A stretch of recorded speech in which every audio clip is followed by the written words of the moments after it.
Hey, my name is Michael with Central Alps, and today we're going to be looking at this 2019 Dodge Ram 3500 dually. We put a 2-inch BDS leveling kit on it with nitro shocks, as well as a set of TrailTek RT tires. If you want to put the 35 1250s on the stock wheels, you do need to get a 2-inch wheel spacer for that rear set of wheels so that you can have a gap in between those tires on the rear. Besides that, if you want to know our tips and tricks on how to install this leveling kit, go watch our tips and tricks video. And if you want to find out what we did to make these 35s fit on this truck, go watch our Will It Fit video. Again, my name is Michael with Central Alps. If you have any questions, if you need any help, please feel free, give us a call at 833-268-2577.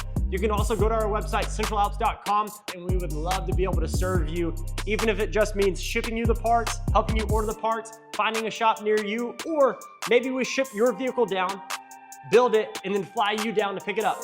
Let us know. We'd love to help you, love to serve you. Thanks for watching, and I'll see you in the next one.